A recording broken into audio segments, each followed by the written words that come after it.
साथियों नमस्कार, भारत चक्र न्यूज में आपका स्वागत है। मैं हूं आपके साथ राजेश शर्मा। बिहार विधानसभा चुनाव में क्या बीजेपी डराने धमकाने की रणनीति पर उतर आई है? जन सुराज पार्टी के संस्थापक प्रशांत किशोर ने तो मंगलवार को ऐसे ही आरोप लगाते हुए बड़ा बम फोड़ा है। दानापुर में महागठबंधन की ओर से एक सज्जन जो चुनाव लड़ते हैं, उनकी छवि एक बड़े बाहुबली अपराधी प्रवृत्ति के नेता के तौर पर है, जो अभी जेल में है। और फिर भी वहां भाजपा जब लड़ती है तो इनके पास बताने के लिए कुछ नहीं है, सिर्फ ये डराते हैं कि भाई हमको वोट दे दो, नहीं तो जो सज्जन राजद से जीतते हैं वो आ जाएंगे, आपका जीना हराम कर देंगे। तो इस बार दानापुर की जनता ने ये तय किया था कि भैया उनसे डर के हम लोग भाजपा को वोट नहीं देना चाहते। और दानापुर के सारे व्यवसायी एक साथ बैठकर उन्होंने ये तय किया कि भाई कोई भी जीतता है, सबसे ज्यादा खामियाजा, सबसे ज्यादा दिक्कत दानापुर में बिजनेस व्यापार करने वाले लोगों को होती है। वहां के जो दोनों ओर के बाहुबली नेता हैं उनको परेशान करते हैं। तो वहां के लोग यहाँ आए, मेरे साथ उनकी 3 राउंड 4 राउंड बैठकें हुई और सबने मिलकर आपस में से एक राजनीतिक व्यक्ति जो वहां पर व्यवसायी भी हैं, उनका नाम अखिलेश है, वैसे बोलचाल की भाषा में उनका नाम मुटुर शाह है, वो लोग आए और पूरे समाज ने मिलकर ये तय किया कि मुटुर शाह जी को भैया आप टिकट दीजिए। रीतलाल यादव के डर से भाजपा को और भाजपा के डर से रीतलाल यादव को जो वोट देने की व्यवस्था बनी है, इससे हम लोग निकल सके। मैं आपको उसका चित्र जारी कर रहा हूं। ये मुटुर शाह हैं जो मनोज भारती जी के हाथ से यहां से सिंबल लेकर गए, और ये साहब सिंबल लेकर तो गए लेकिन वहां पर निर्वाचन के ऑफिस तक नहीं पहुंच सके। ये कहां गए? पूरे दिन तक मीडिया में अफवाह चलता रहा और भाजपा वाले ये बताते रहे कि रीतलाल यादव ने, उनके गुंडों ने, राजद के गुंडों ने जन सुराज के उम्मीदवार को बंधक बना लिया है। तो अब मैं आपको वो चित्र दिखा रहा हूं कि ये साहब उस दिन मुटुर शाह जी कहां थे। ये देखिए, ये हैं भारत के गृह मंत्री, ये भारत के गृह मंत्री हैं अमित शाह।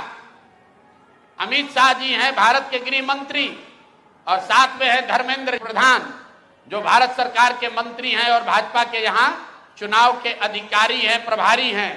देखिए आप लोग, आचार संहिता की बात होती है, वोटरों को डराने खरीदने पर आचार संहिता लागू है, लेकिन सामने का जो उम्मीदवार है उसको भारत के गृह मंत्री अपने साथ खड़ा किए हुए हैं, पूरे दिन बैठाए हुए हैं ताकि वो नामांकन भी ना कर सके।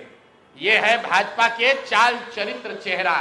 ये देखिए भाजपा का चाल चरित्र चेहरा, और बता रहे हैं ट्विटर पर बैठ के कि जनसुराज के उम्मीदवार भाग रहे हैं।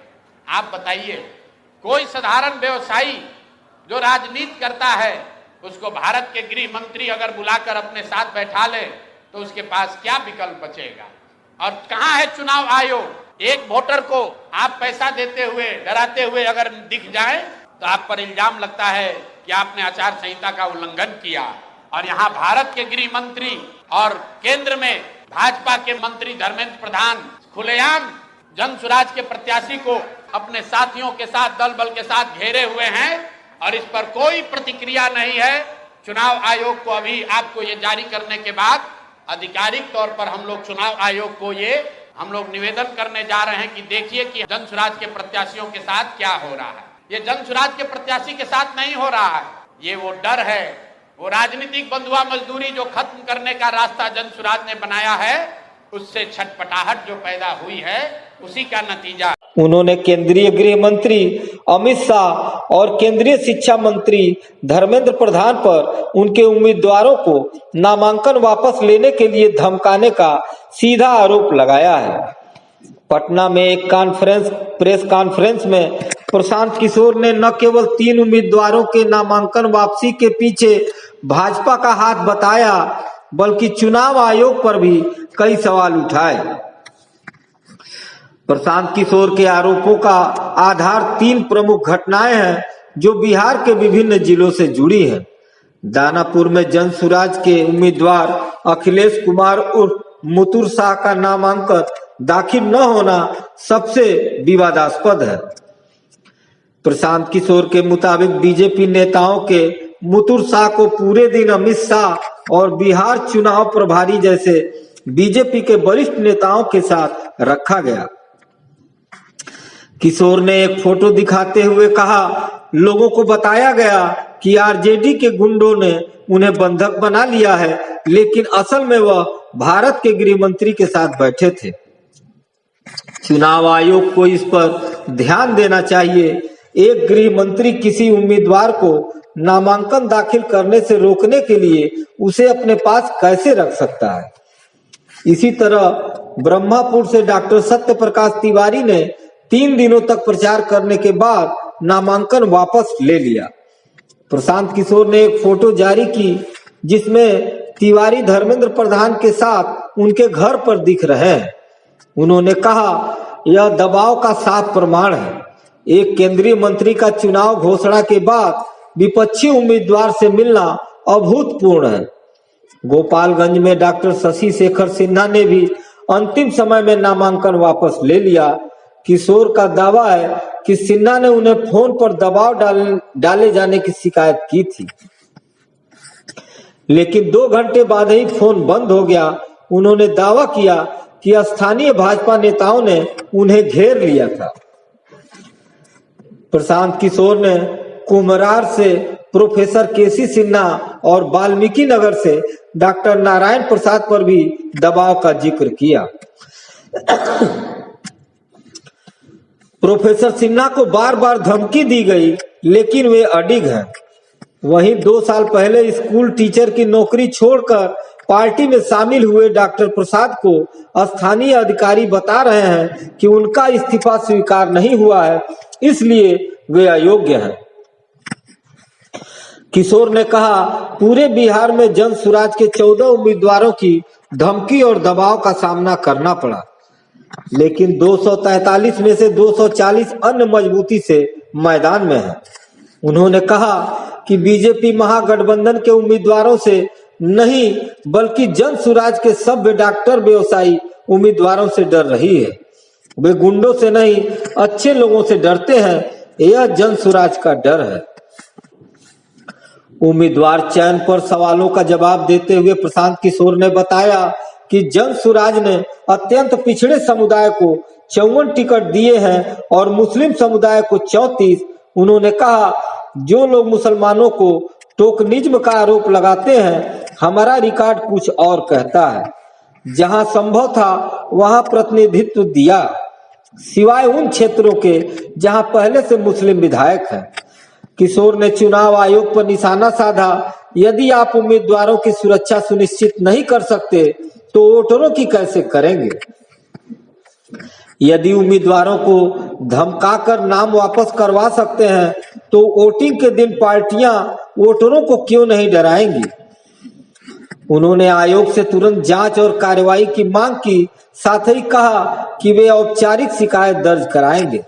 ये घटना संजोग नहीं लगती। सवाल यह है कि क्या ये व्यक्तिगत विद्रोह है या संगठित साजिश। हालिया खबरों से पता चलता है कि राज्य प्रवक्ता अमित कुमार पासवान और पूर्व जिला परिषद सदस्य अनीता कुमारी जैसे जन सुराज से कई नेता भाजपा में शामिल हो चुके हैं। बिहार की राजनीति लंबे समय से महागठबंधन और एनडीए के बीच मुकाबले पर टिकी रही है। किशोर का कहना है कि जन सुराज ने इस समीकरण को तोड़ दिया है और विधानसभा में जन सुराज के 243 सीटों पर अकेले चुनाव लड़ने से एनडीए की नींद हराम हो गई है। प्रशांत किशोर ने कहा, भाजपा महागठबंधन के उम्मीदवारों से नहीं, बल्कि जन सुराज के पेशेवरों, डॉक्टरों, व्यापारियों से डरती है। वे बाहुबली से नहीं, सभ्य लोगों से घबराते हैं। विपक्षी इंडिया गठबंधन प्रशांत किशोर पर बीजेपी की बी टीम होने का आरोप लगता रहा है। आरजेडी जैसे दलों का आरोप है कि प्रशांत किशोर इंडिया गठबंधन का वोट काटकर बीजेपी को फायदा पहुंचाना चाहते हैं और यही कारण है कि वो बीजेपी पर हमला बोल रहे हैं। कई बीजेपी नेता सवाल उठाते हैं कि प्रशांत किशोर द्वारा चुनाव में इतना पैसा खर्च किए जाने के बावजूद केंद्रीय एजेंसियां उनके खिलाफ जांच पड़ताल नहीं कर रही हैं, जबकि विपक्षी दलों ने नेताओं को हर तरह से परेशान किया जा रहा है। बहरहाल प्रशांत किशोर के ये आरोप बिहार चुनावों को और ध्रुवीकरण की ओर ले जा सकते हैं। यदि चुनाव आयोग जांच करता है तो यह एनडीए सरकार के लिए मुश्किलें बढ़ा सकता है। विपक्षी दल इस मुद्दे को भी उठा सकते हैं, जबकि एनडीए इसे खारिज करने की कोशिश करेगा। बिहार की 243 सीटों पर 2 चरणों में 6 और 11 नवंबर को मतदान होगा और नतीजे 14 नवंबर को आएंगे। यह विवाद चुनावी नैरेटिव को भी बदल सकता है। साथियों, आज की खबरों में बस इतना ही। कल फिर मिलते हैं देश दुनिया की बड़ी खबरों के साथ। आप देखते रहिए भारत चक्र न्यूज। नमस्कार, जय हिंद।